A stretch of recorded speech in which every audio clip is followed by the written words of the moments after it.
What's going on, everybody? Culture Dog Sam Hatch back here with another YouTube video. It is now my third year doing the Halloween challenge, the October movie challenge, where you watch 31 horror movies, one movie for every night in the month of October, leading all the way up to October 31st, Halloween. And last year, I failed miserably. Well, not miserably. I got a decent amount of movies under my belt, but I was a little too busy and whatnot to make it happen. This year, I don't know. I'm feeling good about it. So we'll do the first half, 1 through 15, in this video, and then we'll jump in for the rest of the month, assuming I make it to the end of the month. But I'm hoping you all are pulling for me, and I'm pretty sure I can do it. But yeah, it's a good chance to watch some movies. This year in particular, I want to watch some things I hadn't seen before. And it's very easy to say, oh, I'm going to watch Suspiria, and I'm going to watch Halloween, and I'm going to watch this and that, and just all my favorites. And this year I really wanted to break free from that. And thankfully my wife was on board for that too. And we usually do the thing where we each pick half the movies, so make it fair for everybody and very diplomatic. But we're going to start with number one, a film that was played a lot on TV, especially on the Sci-Fi Channel, but somehow I'd never seen it before. It's a Canadian film from John Fawcett called Ginger Snaps, and you've probably seen it 30 times already by now. But I'd picked up this Scream Factory issue for my wife and figured we'd fire that up and check it out. And Typo Negative fans will approve because it's a very menstrual werewolf film, in particular about some young girls and kind of coming-of-age tale mixed with lycanthropy. Pretty good stuff. The creature effects are really good, and it's a good gripping family tale. A little bit of Harold and Maude in there, some black humor involving death, etc. And Mimi Rogers, a decent supporting role in there. So glad to finally check that out. And next up was a classic perennial favorite, but this is the first time I ever saw the director's cut. Because for the longest time I only had it on VHS and Laserdisc, and that is Fred Dekker's Night of the Creeps.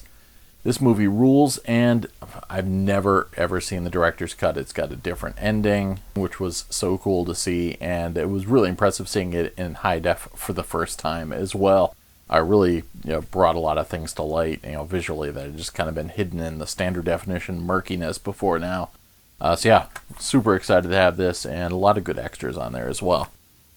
And then jumped back into things I had not seen at all, and I'd meant to watch this the previous year, but I picked it up, and now, better late than never, David Robert Mitchell's It Follows. And I've heard a lot of people levying a claim of this being a hipster horror film at it, and I can see where that's coming from. There was a lot of stylistic choices in this thing, especially the cars in particular. And it's things that are clearly either meant to evoke a very mysterious, dreamlike nature in which there is no time period to this film. It takes place in Detroit, ostensibly modern day, because there's a sort of Nook-ish type invention that one character uses. That kind of plants it in modern day, but then everybody's got CRT tube TVs, direct view TVs. Everybody's rocking 70s and 80s cars, but they're almost new. And I thought, well, maybe it's because of the nature of the neighborhood they're in. But then one character goes to point out that they're on the right side of 8 Mile, so they should be in the neighborhood where they don't have like multiple CRT TVs stacked onto one another. So it's that kind of art design that made me think, well, is this meant to enhance the horror and the dreamlike nature of it, or is it just artifice? Did they do it because Wes Anderson, or did they do it because it really strikes a mood for the story? But the verdict's still out there. I thought it was pretty interesting flick and definitely captivating. It's a simple tale. It takes that old syphilitic horror film trope, like vampirism, zombieism, etc. Even The Ring has a very sexually translated kind of vibe to it, and just decides not to go for a metaphor at all. It's just have this turn into a sexually transmitted horror movie disease in which once you pass along your curse, this curse is this thing that will walk slowly towards you, but will never ever ever stop until it gets you, and then you'll be gotten. So yeah, it was pretty effective stuff. It's a pretty simple idea, and it was done really well. Again, I mean, some of the characters are a little strange per se. There's this one character that's essentially the oracle of the group with that Nook-like device, which is this one girl that just never really seems to interact with reality and is just always constantly reading the depth of the scenarios from a copy of Dostoevsky's The Idiot, which she reads on her little compact device, which looks a lot like a birth control pill case as well. So yeah, some really interesting, funky stuff going on in this flick. I didn't love the music by Disasterpeace as much as I probably should have, because it evokes a lot of John Carpenter throwback stuff, definitely Goblin, all that sort of stuff, but it didn't always feel like it felt tied into the movie. At times it almost felt like I was listening to a vinyl record at the same time as I was watching a movie, but it did have some interesting moods to it and textures, etc. So I'm going to watch this a few more times and assess it again. Then moved right along to another very artistic horror movie classic, Red Snow 2, Red vs. Dead. This one, again, taking place in Norway, but in English this time around, and the survivor of the attack of Nazi zombies that tore apart a bunch of vacationers in the cabin in the first film. Now he comes back down from the hills, and this film really ups the creativity factor because the undead Nazis are now deciding that it's time to enact their mission from back in the day and actually take over this section of Norway. And in order to save them, he has to the lone survivor, who now has some nasty supernatural powers of his own, has to request the help of Martin Starr's character, one of the zombie squad hunters from America, to come over and eventually raise an army of Russians from the grave to help stem the tide of Nazi zombies who now have tanks, etc. like that. Whole lot of fun, crazy stuff, and I really liked how they ran with it this time. So it's not just this snowbound cabin this time. They're just running rampant through regular, everyday Norway. Very cool stuff. And then I finally checked out the final, quote-unquote, Paranormal Activity film, Paranormal Activity: The Ghost Dimension. And I heard a lot of negative buzz about it, seeing it after hearing about it run through theaters. I didn't get a chance to see it in theaters, so I checked it out on Amazon. And I've enjoyed all of the films leading up to it, and some of them, the extended versions, a little bit more, so I am intrigued to check out the extended cut of this. The only thing I guess I was disappointed in was that the original concept I had seen in the teaser about it's about a man who finds a bunch of tapes and the camera that you may have seen from the third Paranormal Activity film, and he starts reviewing them and realizing that these people in the 80s or 90s on these videotapes are able to actually see him as he's watching them, and that was a really, really spooky concept, and it's, I guess, a little bit underused in the overall scheme of things in this movie. And there's a couple of ancillary characters that aren't necessarily very important per se, but I thought it did a good job at enhancing the mythology. I'm not a fan of explaining a lot of things in horror films, but this is one of those rare occasions where the mythology is actually pretty fun. And while it would be cool just to see a found footage, just haunted house movie that has no deep, rich background of covens and all sorts of demonic shenanigans going on, it just have unexplained scary phenomena going on. The story they wrote for this thing was pretty interesting, and this time they have this camera that can actually see the manifestations instead of just spooky things falling over and all that sort of stuff. So I was actually relatively satisfied by the wrap-up. I hate to say it. So then I finally dug into some more stuff I had been hearing about, and this movie gets recommended to me on a fairly regular basis. It's shot in Connecticut, so why haven't I seen it? And that is, of course, Ty West's House of the Devil. It's got Mary Warrenoff, it's got Tom Noonan, it's got Dee Wallace in a brief role. Greta Gerwig's in here. But yeah, it's about this girl that is in college and running low on funds and needs to get some dough in order to get her off-campus a rental apartment, and decides to take a babysitting job. And the babysitting job ends up being a little bit more than that.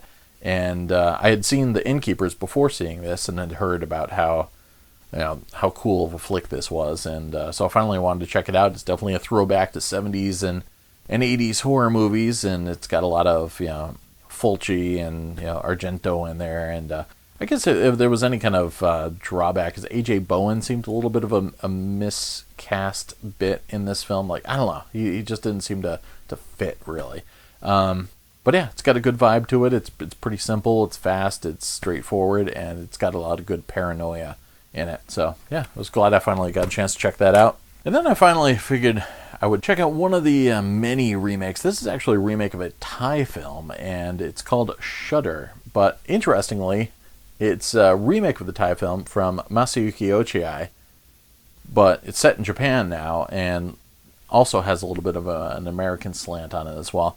But Joshua Jackson's in it, and he's a newlywed and decides to go. He's a wonderful photographer, and he has to go take a job out in Japan, and then meanwhile try and incorporate his new wife and his make a honeymoon out of it. And as they travel to Japan, they keep encountering this ghostly woman. And yeah, there's a lot more behind it, and there's some secrets, etc. like that.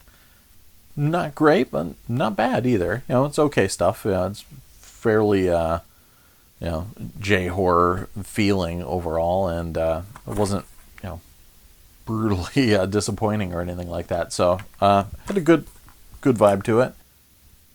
Then I figured, well, this isn't like fully horror, but it does have a supernatural edge to it. And I picked this up not too long ago at a flea market because I really wanted to complete my John Carpenter collection. And this was adapted from a John Carpenter short story treatment kind of thing. Faye Dunaway and Islor Mars. Tommy Lee Jones is in this, really young but still kind of craggy looking. Brad Dourif's in there. Rene Auberjonois. Really cool cast. Raul Julia's in there as well. And it's about this fashion photographer who does this edgy work, or she does this really violent photography, staging murders and death, and it's supposed to be this commentary on society at the late 70s. So that was a kind of interesting kick to it. And then she has this psychic connection to a killer who's murdering all these people, and it's got a very Tenebrae type feel, where sometimes people are getting killed in the fashion of what her photographs had laid out. So now she's wondering if she's causing all these murders, etc. like that. Yeah, good stuff. It's different than what Carpenter had originally envisioned, and it does turn it into a whodunit, and obviously that one of the people that you met is the killer, so you're like, who is the killer? It's got a goofy / fairly okay payoff at the end. It was fun. It worked for me, at least. A good vibe to it. Irvin Kershner directed it, of Empire Strikes Back fame. So I had seen this partially way back in the day and just didn't get it, and I was just a little bit too young for it. So it was really fun watching that. And then up next was another of the kind of new wave of indie horror films. This one I've been hearing a lot of buzz about. Not shot in Connecticut, but shot in New York. We Are Still Here. And it's definitely, you can see its budget. It's got that shot on video look. It almost looks like kind of student film or like a short film or something like that. But it's fairly interesting tale of a couple who are grieving the death of a son, and they move into a new house, and things aren't always as they think it would be in the new house. It's got a lot of Fulci throwback stuff, a lot of Beyond and House by the Cemetery in here. And there are obviously spirits in this new domicile, and so the Monty Markham shows up in this pretty bizarre role as a man about town who knows about the history of the house and knows the dark secrets of the town. And the couple, of course, invite a bunch of other people over to the house, including Larry Fessenden and Lisa Marie, who were a little bit more psychically attuned. And when it does start firing on all thrusters, it's pretty interesting stuff. That I really, really liked the ghost effects in this film. They're smoldering. They have these kind of like brightly kind of orangey cracks to them, but otherwise they're just like devoid of all color. And they have these kind of smoky eyes. I thought that was really, really cool. And there was a pretty like over the top kind of rousing finale that I wasn't expecting for a film of this caliber. It could have gone like the way of the Yellow Wallpaper, if you remember my 2014 horror movie challenge, and how just kind of bleh that was. And it's interesting how low budget can make veteran actors seem like they can't act. But there's almost a bit of that going on here. But I don't know, I liked it. It had a good vibe to it. The only thing I didn't like was that kind of like there was some sort of like neo-folky something or other music on the soundtrack that didn't hit I think it was supposed to be 70s or 80s, the time frame for this, and it just didn't work, and it was just some lame hipster wannabe kind of music, and that was really obnoxious, and I was like actively waiting for the music to stop playing. So that was the only drawback about that one. Then another one I've been meaning to check out for ages, and finally dug into, James Wan's Insidious Chapter 2. These movies are really interesting. I still haven't seen the third one, but I like the fact that they're ghost movies that really aren't ghost movies. And even if you've seen the first movie and you understand like how much more of like a fantasy, like a demonic fantasy it was towards the end, this one just kind of resets that, and you think, oh, it's another spooky haunted house kind of situation.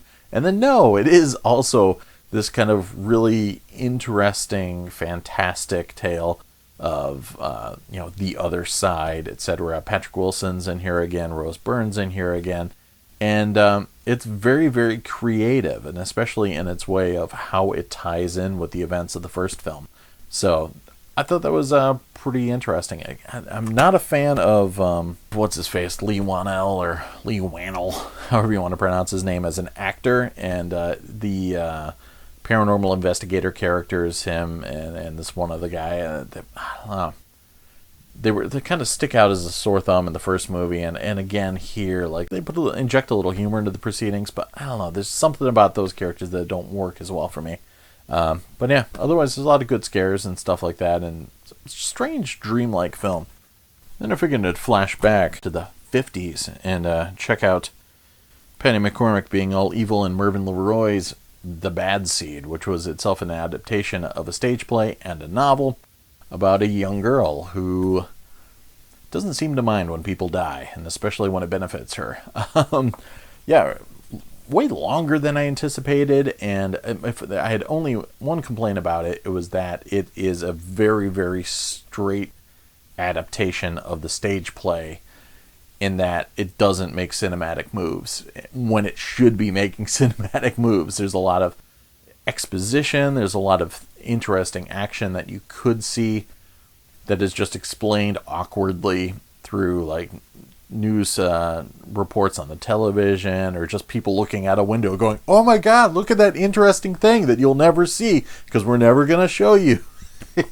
So there's a lot of that going on, which is almost too bad, because I mean obviously they were going to show some viscera and intense gore. There was even a lot of the stuff that was going on in the play they couldn't get away with showing on film, so that necessitated some ending changes, etc.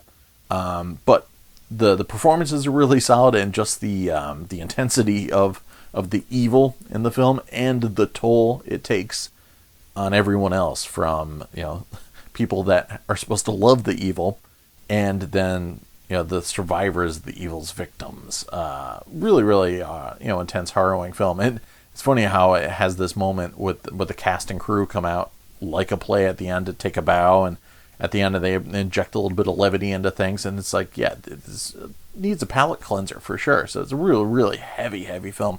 But yeah, good stuff. And it was cool checking it out on Blu-ray too. Then we flash back to the 80s with Without Warning. Yeah, definitely in the lines of Madman or Friday the 13th, but it's camping with an alien, and it's definitely a forebear to Predator. You know, this hunter alien that's taken out some people with these cool little discus ninja stars that it throws at you, and they stick on your skin and get at you, and then he harvests you later. Some pretty cool stuff, and it's got Jack Palance and Martin Landau in the same flick, so that was a trip. And David Caruso also in this sucker, so it was a real trip. Fun stuff. Then I finally got around to checking out Andy Muschietti's Mama, which got a lot of acclaim because Guillermo del Toro saw the short film this was based on, and then helped bring this to light. Jessica Chastain's in it. It's interesting seeing her as a punk rocker, and Nikolai Coster-Waldau is her boyfriend, who is related to Nikolai Coster-Waldau's other character, who is a guy who has a tough turn of things and decides murder is the answer, and takes his two daughters out in the middle of nowhere. And this is a really good scene early on where he's just driving recklessly down this road, and it just reminds me as a kid, that was like always one of the fears. Like, you trusted in your parents to get you safely from point A to point B. And I remember seeing the movie, was it The Earthling or whatever, with Ricky Schroeder, and like when his parents like go camping and they fall off a cliff, and I'm like, it was like the ultimate betrayal, that the transportation that has been given you by your parents would go bad. And there's a really, really intense scene early on where he's driving the car just reckless because he's near suicidal at that point. And it's skidding around and the kids are freaking out. Really, that was like one of the most intense things in the movie. But anyways, they end up becoming the ward of a supernatural entity that's pretty intense, and a lot of really good effects in here and a good mood to it. Yeah, a good psychological thriller with good horror-tinged edges to it. So, cool flick. And I finally got around to checking out Silent Hill Revelation. Sean Bean actually returns, reprising his role from the first film, and now his daughter is all grown up, and she's looking very much like the heroine from Silent Hill 3, if I remember correctly, the video game. She has to go back, and Jon Snow, of course, has to help her out on her mission. Good stuff. It's got a lot of good Pyramid Head moments, and if you like the game, you'll like this. It doesn't have exactly the same feel, and it doesn't capture some of the terror as the town transitions from this kind of foggy ghost town into this Clive Barker-esque, rusted hell. But some good visuals in there. The only one that didn't work for me was this weird mannequin creation, this mannequin ball, basically, and I didn't really dig the CGI of that. That was a letdown, but other than that, not bad. And I finally checked out John Carpenter's The Ward. Heard a lot of bad things about this, but it's a pretty simple flick, low budget, about a bunch of girls, and they're in the 60s in a mental ward, and it's time to escape, but there's obviously a lot more going on in the mental ward than anybody would suspect. So, interesting flick. Jared Harris is good in it as well. And I thought it was a lot more fun than I was anticipating. Though I really wish there was some John Carpenter music for sure. But so that's it for part 1. Let's reconvene and check out the rest of the films in a minute.